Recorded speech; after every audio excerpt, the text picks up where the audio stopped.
The call came 3 days before New Year's Eve while I was in a video conference with my Singapore office. I saw Mom's name flash on my phone and almost declined, but something made me answer. "Emma, I need to talk to you about New Year's." Her tone was the one she used when delivering news she expected me to accept without argument. "We're doing something different this year." I muted my laptop microphone. "Okay. Your brother Marcus has been invited to his boss's estate in the Hamptons. Jackson Reed, you've heard of him surely. The tech billionaire? Founded Nexus Systems. I'm familiar with Jackson Reed. Well, Marcus has been instrumental in their new AI division, and Mr. Reed is hosting a very exclusive New Year's Eve celebration. He told Marcus to bring family. But Emma, these are serious people. Billionaires, tech executives, venture capitalists. The kind of people who shape industries." I waited, already knowing where this was going. "So we think it's best if you sit this one out. Nothing personal, sweetheart, but you're in academia.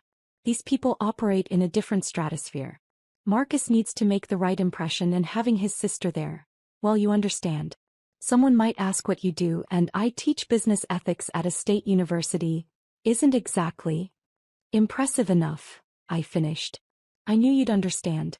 We'll do something with you in January. Maybe brunch." "Sure, Mom." "Marcus will be so relieved. He was worried about having to explain your career situation to people who've built billion-dollar companies. You know how he gets anxious about these things." The line went dead. I unmuted my microphone and returned to the conference call, where my team was discussing the quarterly performance of my semiconductor manufacturing holdings in Southeast Asia. The irony wasn't lost on me. My assistant, Catherine, knocked and entered with her tablet. "Your 3 o'clock is ready. The Deloitte team is here for the year-end portfolio audit. Give me 5 minutes." After the Singapore call ended, I stood at my office window looking out at the Manhattan skyline. 42 floors below, the city moved with its usual chaotic energy. From here I could see 3 buildings I owned. Not that my family knew that. Not that they'd ever asked. I was 36 years old, and I'd spent 14 years building an empire my family never knew existed. It started simply enough. I'd gone into academia because I genuinely loved teaching business ethics and corporate governance. Got my PhD at 25, landed a position at a decent state university. My family had been disappointed but resigned. At least I had a stable job, even if it wasn't lucrative. What they didn't know was that my dissertation on corporate governance failures had caught the attention of several board members at major companies. What started as consulting work, advising boards on governance structures, helping them avoid the ethical pitfalls I'd studied, evolved into board positions. At 27 I was on my first corporate board. At 28 I was on 3. And then I started noticing patterns. Companies with poor governance weren't just ethical disasters waiting to happen. They were undervalued. The market hadn't priced in their risk yet. So I started buying them. Small positions at first, using money I'd saved from consulting fees. Then larger positions. Then controlling stakes. I'd buy struggling companies with governance problems, fix their board structures, implement proper oversight, and watch their value multiply. I reinvested everything. No fancy lifestyle, no public profile. Just acquisition after acquisition, company after company. By 30, I had a private equity fund worth $340 million. By 33, I'd crossed $1 billion in assets under management. By 35, my personal net worth had hit $2.1 billion across 17 companies in 6 countries. I still taught 2 classes a semester because I loved it. I still lived in a nice but not ostentatious apartment. I still drove a practical car. My family assumed my professor's salary was my only income, and I never corrected them. Why? For the same reason I'd started documenting everything years ago. I wanted to see who they'd be when they thought I had nothing to offer. My brother Marcus was the golden child. MIT graduate, recruited by Nexus Systems straight out of school, now senior director of their AI division at 33. He made $380,000 a year plus stock options. By normal standards he was extraordinarily successful. By my standards he was an employee. But to our parents, Marcus was proof that they'd raised a winner. Every family gathering became a showcase for Marcus's latest achievement. His promotion. His new car. His networking dinner with someone important. And every showcase required a foil, someone to contrast against his success. That someone was me. At least Emma has job security, Dad would say when relatives asked about me. Tenure track, steady paycheck. Not exciting but stable. She'll never be wealthy, Mom would add, but she's doing meaningful work. We can't all be high achievers like Marcus. At last Thanksgiving, Marcus had brought his girlfriend Sophia, who worked in marketing at a startup. Over dinner, Sophia asked what I did. Emma's a professor, Marcus said before I could answer. Business ethics. Very theoretical stuff. Not like the real business world, but interesting in its own way. Dad laughed. That's diplomatic. Emma teaches people how business should work. Marcus actually does business. Mom patted my hand. We're proud of both our children. Success comes in different forms. The condescension was so thick you could cut it with a knife. I'd said nothing. Just smiled and changed the subject. Because I'd learned that defending yourself to people who'd already decided your worth was pointless. Better to let them believe their narrative and use their underestimation as camouflage. And it had worked beautifully. While Marcus networked aggressively and posted every career win on LinkedIn, I quietly acquired companies. While my parents bragged about Marcus's stock options, I owned stocks in companies worth more than Nexus Systems. While they pitted my professor's salary, I made more in a single day from my portfolio returns than Marcus made in a year. The best part? Marcus actually worked for me in a way. Nexus Systems was one of my holdings. I'd bought a 7% stake 2 years ago when they were going through a governance crisis. I'd helped restructure their board, implement better oversight, and watched the stock triple. Marcus had no idea that part of his stock option value came from changes I'd engineered. But now his boss Jackson Reed was hosting a New Year's Eve party, and I wasn't elite enough to attend. The irony was exquisite. Catherine knocked again. Emma? The Deloitte team is getting antsy. Send them in. The year-end audit took 4 hours. My portfolio had grown 43% over the past 12 months. New acquisitions in emerging markets. 3 major exits. 2 IPOs. The Deloitte partners congratulated me on what they called exceptional strategic vision, and one of the most impressive private portfolios we've audited. After they left, I checked my schedule.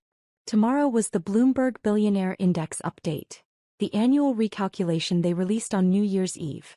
Last year I'd been ranked number 891. My team estimated I'd moved up significantly. My phone buzzed. A text from Marcus. Mom told you about New Year's? Thanks for being cool about it. Reed's party is supposed to be insane. Elon might be there. Maybe Bezos. Can't have you talking about content ethics while I'm trying to network. I stared at the message for a long moment, then replied, have fun. Another text, this time from Mom. Just wanted to say we really do appreciate you being understanding about New Year's. Marcus worked so hard to get this invitation. We're so proud of him. I didn't reply. Instead, I called my closest friend, Diana, who ran a hedge fund and was one of the few people who knew the full truth about my wealth. They uninvited you from New Year's, she said immediately. I can hear it in your voice. Mom called. Said I'd embarrass them in front of Marcus's billionaire boss. Diana's laugh was sharp. Jackson Reed? The guy whose company you partially own? That billionaire boss. The very same. Emma, you have to tell them. This has gone beyond funny into cruel. They're being cruel to themselves, I said. I'm just letting them. For how long? Until they die never knowing their daughter is wealthier than everyone at that party combined. Maybe. I haven't decided. Diana sighed. You know what I think? I think you're waiting for the perfect moment. The moment when the truth hits so hard they can't deny it or minimize it or spin it into something that still makes Marcus look better. She wasn't wrong. The Bloomberg index drops tomorrow at midnight, I said. And you'll be on it. Probably. Definitely. You crossed $2 billion this year. You'll be listed. And the moment that list goes public, anyone can Google your name and see exactly how wealthy you are. Yes. So if your family happens to be at a party full of billionaires and tech executives when that list drops, and if someone happens to notice your name, and if someone happens to mention it to your brother or your parents, then the truth reveals itself without me having to say a word. You're diabolical, Diana said with admiration. I love it. I'm not doing anything. I'm simply existing. If they discover the truth organically, that's not my responsibility. Keep telling yourself that. What are you doing for New Year's since you're too embarrassing for the family party? Working. I have a board meeting in Tokyo on January 2nd. I'll probably just stay in and prep. You're a billionaire who's spending New Year's Eve alone working. I'm a professor who enjoys her research, I corrected. The billionaire thing is just a side effect. After we hung up, I sat in my office as the sun set over Manhattan. My phone buzzed with end-of-year messages from colleagues, board members, investors. People who knew exactly who I was and what I'd built. None of them were my family. That night, I got another text from Marcus. By the way, if anyone from the university asks, don't mention Reed's party. Don't want people to know I'm hanging with billionaires. Sounds douchey. I replied, your secret is safe. His response, you're the best. This is why you're my favorite sister. I was his only sister. New Year's Eve arrived cold and clear. I spent the morning on calls with my London and Frankfurt offices, reviewing Q4 performance across my European holdings. Afternoon was dedicated to reviewing the Tokyo board meeting materials. By evening, I'd changed into comfortable clothes, made dinner, and settled in with a book on corporate governance in emerging markets. At 10 p.m., my phone started buzzing. Catherine texted, Bloomberg index drops in 2 hours. You sitting down? Why? My contact there says you're number 673. Up from number 891. Your net worth is listed at $2.4 billion. I stared at the number.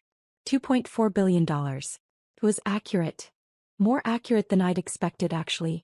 Bloomberg had done their homework. That's good work on their part, I texted back. Emma. You're about to be publicly listed as a billionaire. Anyone can Google your name and see this. Including your family. I'm aware. And they're at a party with Jackson Reed and every tech billionaire in New York. I'm aware of that too. You're really going to let this play out organically? I'm not letting anything happen. I'm simply not preventing it. At 11:30 my phone rang. Diana. Are you watching social media? She demanded. No. Should I be? Several people from the tech world are posting about being at Reed's party. I just saw a picture that includes your brother in the background. He's there, Emma. He's there with your parents, and in 90 minutes the Bloomberg list drops. Okay. Okay? That's all you have to say. What do you want me to say? I can't control when Bloomberg publishes their index. I can't control who's at what party. I'm just existing, Diana. You're impossible. I'm coming over. You shouldn't watch this alone. I'm not watching anything. I'm reading. But she came anyway, arriving at 11:45 with champagne and a laptop.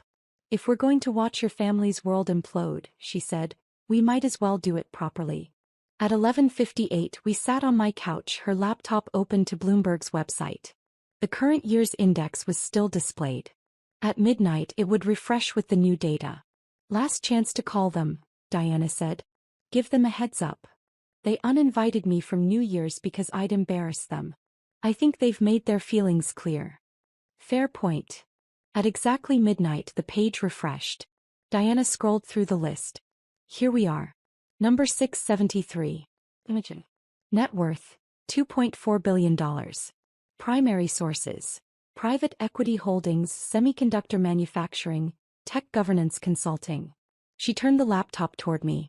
There was. My name. My net worth. All public. For about 30 seconds nothing happened. Then my phone lit up like a Christmas tree. First text was from a board member. Congratulations on making the list. Well-deserved recognition. Then another from a business school colleague. I had no idea. Emma, this is incredible. Then another. Just saw the Bloomberg index. You've been holding out on us. They kept coming. Dozens of them. Colleagues, former students, professional contacts. All suddenly realizing that the business ethics professor they knew was also a billionaire. Diana was watching something on her laptop. Oh my God. What? Financial Twitter is going crazy. People are doing deep dives on your holdings. Someone just posted. Emma Chin has been teaching business ethics while running a $2.4 billion empire? Legend. It's got 15,000 likes already. My phone rang. Catherine. Emma, I'm getting calls from reporters. Bloomberg, Wall Street Journal, Forbes. They all want interviews about how you built your wealth while maintaining an academic career. What should I tell them? Tell them I'm unavailable for comment. They're very persistent. Then tell them to email requests through the university's PR department. That should slow them down. More texts flooded in. Then my phone rang with an unknown number. I declined it. It rang again immediately. Declined again. Diana was scrolling through social media, occasionally laughing. Someone found your Rate My Professor page. The top comment is now. She gave me a B+, but she's worth $2.4 billion, so I guess she knows what she's talking about. Despite everything, I smiled. Then at 12:23 a.m., my phone rang with a number I recognized. Marcus. I looked at Diana. She nodded. I answered. Hello. Emma. His voice was strangled, almost panicked. What the fuck is happening? You'll have to be more specific. The Bloomberg Billionaire Index. Your name is on it. It says you're worth $2.4 billion. Yes, that sounds right. What do you mean that sounds right? How can you be a billionaire? You're a professor. I'm both actually. I teach 2 classes a semester and I manage a private equity portfolio. They're not mutually exclusive. I could hear noise in the background. Party sounds, people talking. Someone was yelling. This has to be a mistake, Marcus said. Bloomberg made an error. Got the wrong Emma Chin or something. It's not an error, Marcus.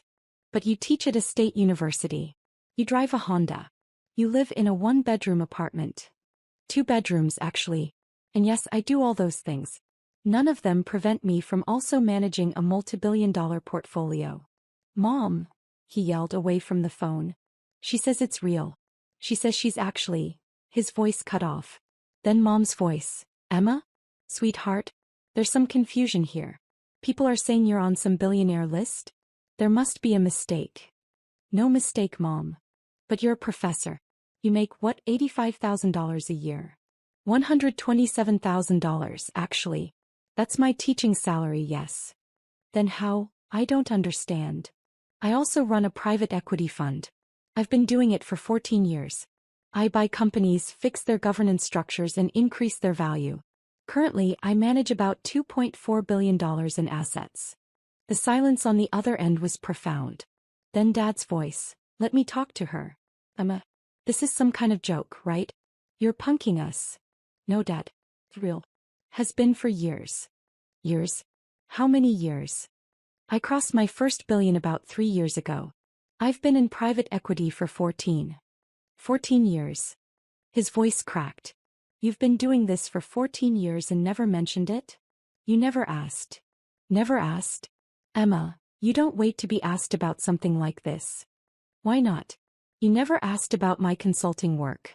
Never asked about my board positions. Never asked where I got the money for my apartment or how I could afford to travel to 6 countries last year on a professor's salary. You just assumed I was barely getting by. Mom's voice came back. We need to talk about this. Where are you? Come to the party right now. We need to. I wasn't invited to the party, remember? I'd embarrass you in front of Marcus's billionaire boss. The noise in the background changed. Someone was talking urgently.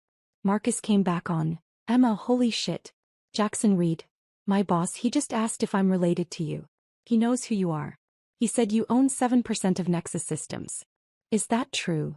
Yes. You own part of the company I work for? I helped restructure your board 2 years ago during that governance crisis. The stock has tripled since then. You're welcome, by the way. Your options are worth significantly more because of my work. Oh my God. His voice was faint. Everyone here knows who you are. Reed just said you're one of the most respected governance experts in private equity. Someone else said you sit on 12 corporate boards. The guy from Sequoia Capital said he's been trying to get a meeting with you for 2 years. That's accurate. And he stopped. We uninvited you. Mom told you not to come because you'd embarrass us. Yes. Because we thought you were just a professor. Yes. While you're actually wealthier than almost everyone at this party. I haven't done a full accounting of the guest list, but statistically, probably yes. I heard him talking to someone, his voice muffled. Then, Emma, Reed wants to talk to you. He's asking for your number. What should I tell him? Tell him to email my assistant. Her contact information is on my company website. Your company website? You have a company website. Sterling Governance Partners. It's been active for 12 years. 12 years. He sounded dazed. We could have Googled you at any time. Yes. Mom's voice again. Emma, sweetheart, we need to see you. Right now. We had no idea. We need to talk about this as a family. It's after midnight, Mom. I'm not traveling to the Hamptons. Then we'll come to you. We can be there in 2 hours. No. I'm going to bed. I have work tomorrow. Work? What work? It's New Year's Day. I have a board meeting in Tokyo. It's already afternoon there. A board meeting? In Tokyo? Emma, we need to understand what's happening. What's happening is that you're discovering I'm not who you thought I was. That's not my emergency, Mom. That's yours. I hung up. Diana was staring at me with wide eyes. That was brutal. That was honest. My phone immediately started ringing again. I silenced it. They're going to lose their minds, Diana said. They already have. Over the next hour, I received 43 calls from family members, 12 voicemails, and 68 text messages. I read none of them and answered none of the calls. Instead, Diana and I drank champagne and watched as social media erupted. The story was already everywhere. Secret billionaire professor. The ethics teacher who built a $2.4 billion empire in silence. Most humble billionaire on the list? Someone had found an old interview I'd done about corporate governance and posted it with the caption, "She was teaching billionaires how to run their companies while pretending to be broke." A former student tweeted, "Professor Chin gave me a C+ on my ethics final and I was mad. Now I find out she's a billionaire who actually does ethics in business. That C+ might have been generous." Diana was reading something on her laptop and laughing. Someone found Marcus's LinkedIn. He posts about his job constantly. Lots of humble brags about working with important people. And now everyone's commenting, "Does your sister teach a masterclass in humility? And your sister owns part of your company and never told you? That's next-level family dynamics." Poor Marcus. Poor Marcus nothing. He texted UL about talking about Kant while he networked. He earned this. At 2 a.m., my phone rang with a number I didn't recognize. I almost declined, but something made me answer. "Miss Chin? This is Jackson Reed. I hope I'm not calling too late." I sat up straighter. "Mr. Reed. This is unexpected. I'm at my New Year's party, and I've just had a very interesting conversation with your brother and parents. They seemed surprised to learn about your career." That's accurate. I wanted to reach out personally. First, to apologize. Your brother mentioned that you weren't invited to tonight's event because your family thought you'd be out of place among elite guests. I find that darkly ironic, given that you're one of the most accomplished people who could have been here. I appreciate that. Second, I wanted to thank you.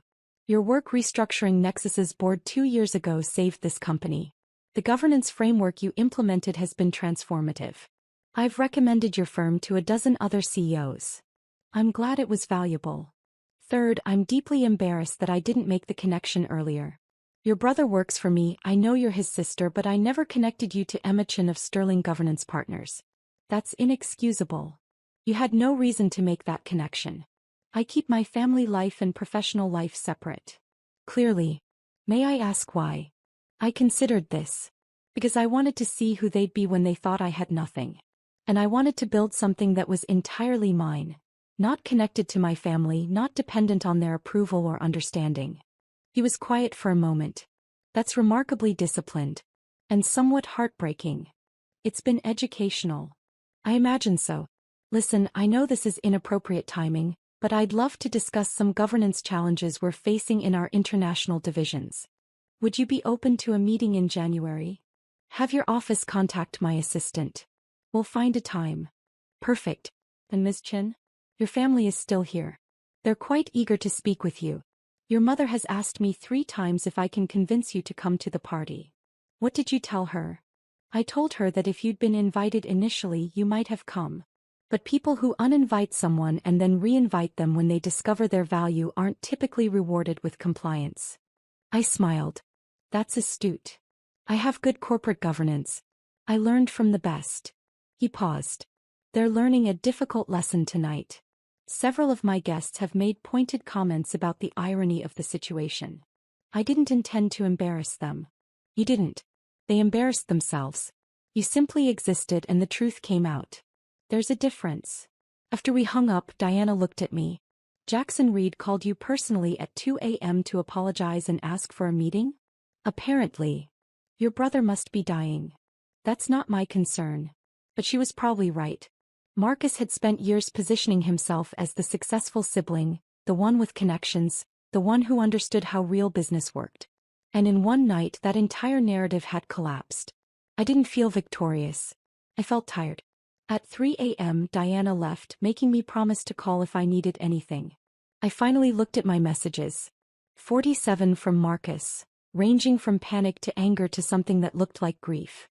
32 from Mom, all variations of "we need to talk" and "please call us." 18 from Dad, more subdued but equally urgent. And 1 from Sophia, Marcus's girlfriend. I always wondered why you never corrected them when they talked down to you. Now I understand. You were gathering data on who they really were. That's the most professor thing I've ever seen. I smiled and turned off my phone. The next morning I flew to Tokyo. My board meeting went well. We finalized a merger that would create a semiconductor manufacturing giant worth $1.8 billion. I returned to New York on January 3rd to find 143 missed calls from family members. I finally called my parents on January 4th. Mom answered immediately. "Emma. Thank God. We've been trying to reach you for days. I was in Tokyo for work." "Work. Right. Your board meeting." She said it like she was still processing that those words applied to me. "Emma, we need to see you. We need to talk about everything." "Okay. Can you come to dinner tonight?" "No. I have a faculty meeting." "Tomorrow then?" "I'm teaching tomorrow evening." "You're still teaching?" Dad's voice joined. They had me on speaker. "Emma, you're a billionaire. Why are you still teaching?" "Because I love teaching. My wealth doesn't change that." "But you could do anything. You could retire, travel, enjoy your money." "I enjoy teaching. I enjoy my research. I enjoy fixing broken companies. Why would I stop doing things I enjoy?" Mom's voice cracked. "We just don't understand why you never told us. 14 years, Emma. 14 years of letting us think you were struggling." "I never said I was struggling. You assumed that. But you never corrected us. You never asked. In 14 years, neither of you asked me a single substantive question about my work. You asked if I was still doing the teaching thing, or if I'd thought about a real career. You never asked what companies I consulted for, what boards I sat on, what my research actually involved. You just assumed I was barely scraping by, and that assumption was enough." The silence stretched out. Finally, Dad spoke. "We failed you." "Yes," I said simply. "You did. Can we fix this?" Mom asked. Can we start over?" "I don't know. That depends on whether you can respect me when I'm not performing success for you. Whether you can value me when I'm not exceeding your expectations in ways you understand." "Of course we can." "Can you though? Because right now you're interested in me because I'm a billionaire. Because I embarrassed you at Marcus's boss's party. Because I'm suddenly valuable in ways you recognize. But I'm the same person I was on December 30th, when you uninvited me from New Year's. The only thing that changed is your perception." "That's not fair," Dad said. "We're your parents. We love you. Do you love the version of me that fits your narrative? Because when I didn't fit that narrative, when I was just a professor who didn't make you proud, you uninvited me from family events. You dismissed my career. You used me as a contrast to make Marcus look better. We never meant," Mom started. "Intent doesn't matter, Mom. Impact does. That's something I teach in business ethics. You can't judge an action solely by the intent behind it. You have to look at the consequences." Marcus's voice joined. "Emma, I'm here too. I need to apologize. For everything. For every time I introduced you as just a professor. For every time I talked over you at family dinners. For that text about Kant. For not inviting you to New Year's. I appreciate that. Reed asked me yesterday if I knew you owned part of Nexus. I had to tell him no. I had no idea my sister was a major shareholder in the company I work for. Do you know how that felt?" I imagine it felt humiliating. It did. And I earned that humiliation. Every bit of it. "Yes, you did. Can I ask you something?" His voice was quiet. "Why did you let it go on so long? You could have corrected us years ago. One conversation and we would have known. Why wait until it exploded publicly?" I thought carefully about my answer. Because I needed to see who you all were when you thought I had nothing to offer. I needed to see if your love and respect were conditional on success. And I needed to build something that was completely separate from this family, something you couldn't claim credit for or diminish. And now you know, he said. Our love was conditional. Our respect was transactional. Yes. Mom was crying. What do we do now? How do we fix this? You start by understanding that you can't fix 14 years of dismissal with an apology. You start by recognizing that the daughter you pitted was succeeding beyond anything you could imagine. And you start by asking yourselves why you valued Marcus's $380,000 salary more than my passion for teaching, without ever bothering to look beneath the surface. We're so sorry, Dad said. We're so sorry. I know. But sorry doesn't erase the damage. Sorry doesn't change the fact that you uninvited me from New Year's because I'd embarrass you. Sorry doesn't change the fact that you spent years making me the family disappointment. What can we do? Mom asked desperately. Tell us what to do. I don't know yet. Right now I need space. I need to decide if I want to rebuild a relationship with people who only valued me when they discovered my net worth. That's not, Marcus started. Yes it is. Be honest.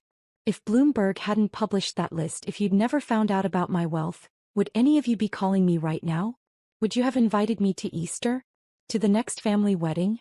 Or would I still be the disappointing daughter who chose academia over success? None of them answered. That's what I thought, I said quietly.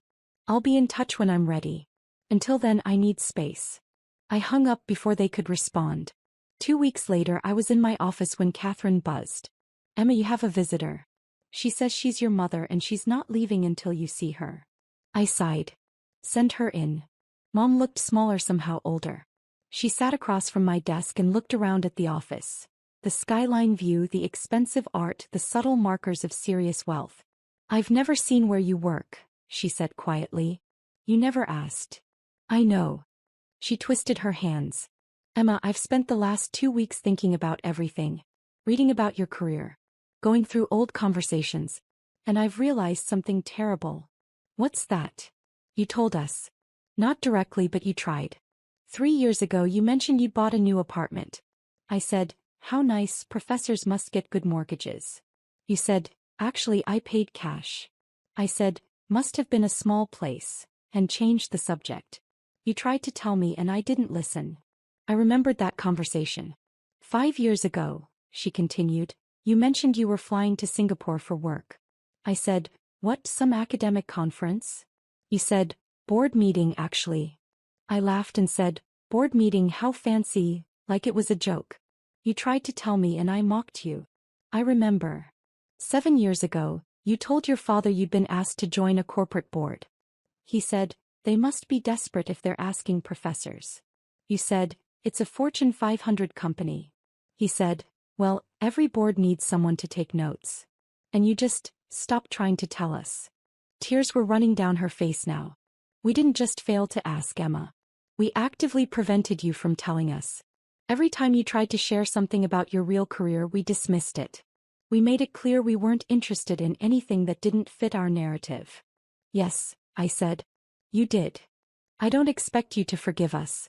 I don't expect you to want a relationship with us. I just needed you to know that I finally understand what we did. We didn't just ignore your success. We punished you for trying to share it. She stood to leave, then paused. For what it's worth, I've been reading everything I can find about your work. The companies you've saved. The boards you've restructured. The way you've changed how corporations think about governance.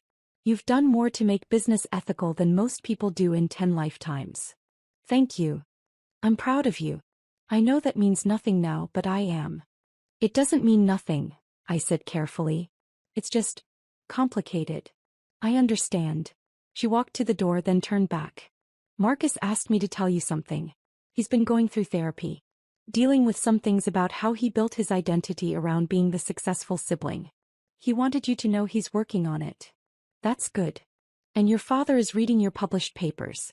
He says he doesn't understand half of it, but he's trying. That's good too. After she left, I sat at my desk for a long time thinking. 3 months later, I had coffee with Marcus. He looked different. Less polished, more genuine. I quit Nexus, he said. What? Why? Because I realized I was working there partially to compete with a sister who wasn't competing with me. Because I was building my identity around being the successful one, and that foundation was rotten. I needed to figure out who I am when I'm not being compared to you. Where are you working now? A non-profit, actually. Healthcare advocacy. The pay is terrible. The work is meaningful. I'm terrible at it so far, but I'm learning. I smiled. That's brave. It's overdue. He paused. I also wanted to tell you something. Jackson Reed, he offered me a promotion. More money, more prestige. And I realized he was offering it because of you. Because I'm your brother. Because he wants access to you and thinks promoting me will help. What did you say? I said no. I told him that if he wants to work with you, he should approach you directly. That I wasn't going to use our relationship as a professional asset. He looked at me. I've spent years diminishing you to elevate myself. I'm done with that. I appreciate that. Can we? He struggled with the words. Can we be siblings again? Real siblings, not competitors. I'd like that, I said. But it's going to take time. I understand. I've got time. 6 months after the Bloomberg list dropped, my family and I met for dinner. Not at their house, not at a fancy restaurant, but at a small Italian place near my apartment. We talked carefully, honestly. They asked real questions about my work. I asked about theirs. We didn't pretend the past 14 years hadn't happened. We didn't pretend everything was fine. But we started to rebuild. Mom asked what had finally made me successful. I corrected her. Not what made me successful. What made you finally see that I'd been successful all along? She nodded, accepting the correction. Dad asked if I resented them. I told him the truth, sometimes. But mostly I'm grateful. You taught me that my worth isn't dependent on external validation. You taught me to build things quietly and let the work speak for itself. You taught me that being underestimated is an advantage. Those are terrible lessons for parents to teach, he said quietly. Maybe. But I learned them well. A year after New Year's Eve, I was giving a guest lecture at Harvard Business School. The topic was corporate governance, but someone asked about my family. I hear you built your entire career in secret from your family. Is that true? Not secret, I corrected. I just didn't advertise. There's a difference. But why? Most people want recognition from their families. I thought carefully. Because I wanted to see who they'd be when they thought I had nothing. I wanted to know if their love was conditional. And I wanted to build something that was entirely mine. Not connected to family expectations, not dependent on their approval. And what did you learn? I learned that most people's love is more conditional than they'd like to admit. I learned that being underestimated is a strategic advantage. And I learned that the only validation that matters is the value you create. Do you regret how it happened?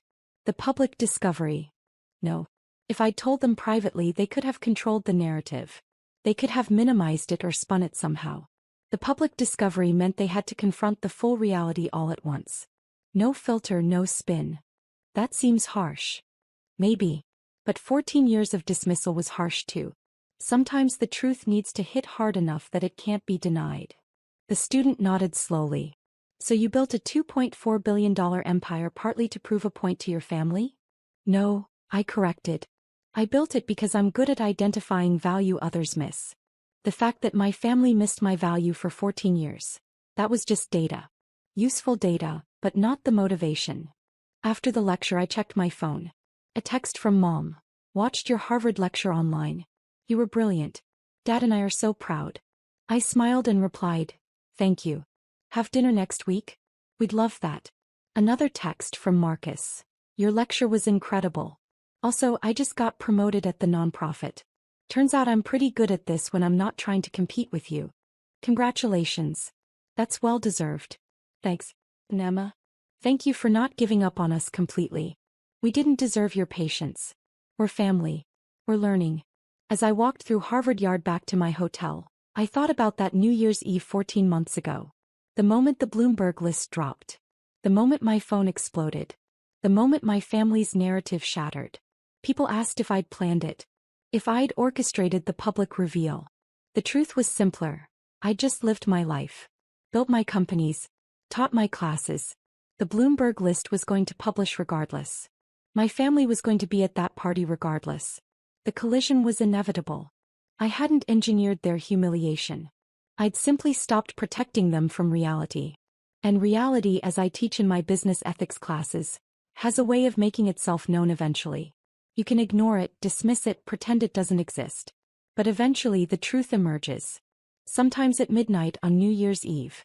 Sometimes in front of your billionaire boss. Sometimes in the form of a Bloomberg ranking that proves the daughter you dismissed is wealthier than everyone at the party combined. The truth doesn't need revenge. It just needs time. And I'd given it 14 years. That was enough.